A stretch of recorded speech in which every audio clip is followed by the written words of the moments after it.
Hey guys, how y'all doing? This is Carla Y Nix with today's inspiration. And as always, I'm here to encourage you and to remind you that you can live every day on purpose. Mark Twain. Mark Twain said, "Never argue with a fool. Onlookers may not be able to tell the difference." Let me say it again. Never argue with a fool. Onlookers may not be able to tell the difference. I was reminded of that because of an incident that I've experienced just yesterday and today. As you know, this video I'm doing, my videos go to YouTube as well as Facebook. And this one will definitely go on YouTube. I did a commentary, more or less, on the recent, we're going through the election season right now for president.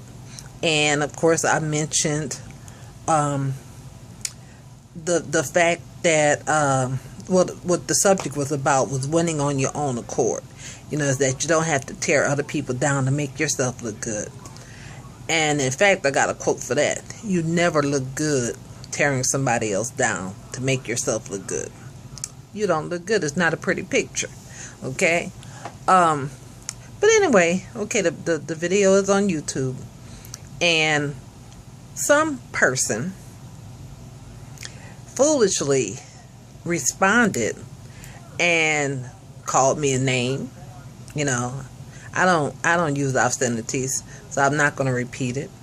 And I refuse to stoop down to their level. And I think as a man, I refuse to stoop down to their level and speak the same.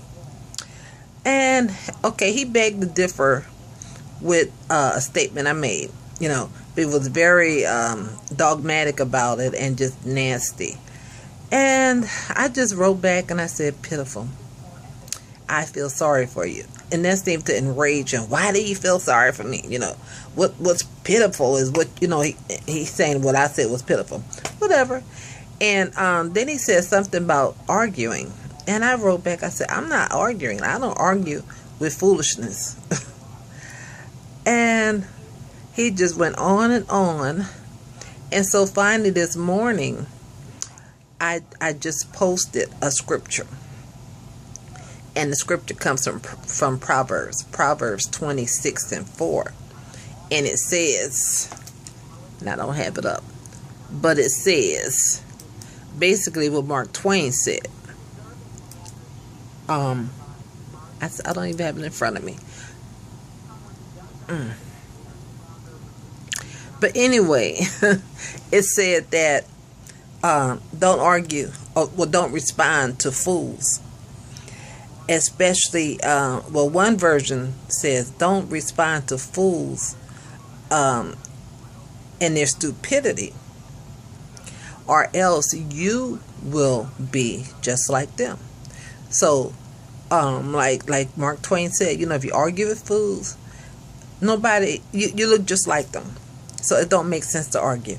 And especially since I know he wants an argument. He's picking an argument. He's just really just nasty.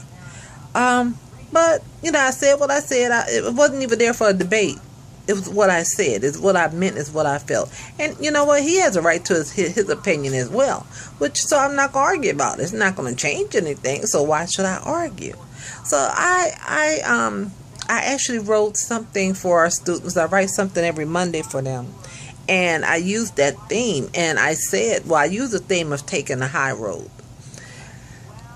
And one of the quotes I used was that taking a high road is hard work. Because you have to walk uphill. But anybody can take the low road because it's easy to walk downhill. And I encourage them, when things arise, when somebody try to pull them in their drama, when somebody wants to argue with them, when somebody wants to be foolish, don't fall for it, because number one, it's a distraction. It's a way of getting them off of their mark. It's a way of getting them off of their journey, of getting them off the path that they're on for success. it's going to wear them out. You know, you get all upset and you just, it's awful. So it is just a distraction. It don't make sense because for one thing, you're not going to change their mind. And if you believe what you believe and you know it, they're not going to change. You're not going to change your mind. So don't be a fool. Don't act like the fool. Don't argue with the fool. God bless you. This is Carla Y Nix for today's inspiration.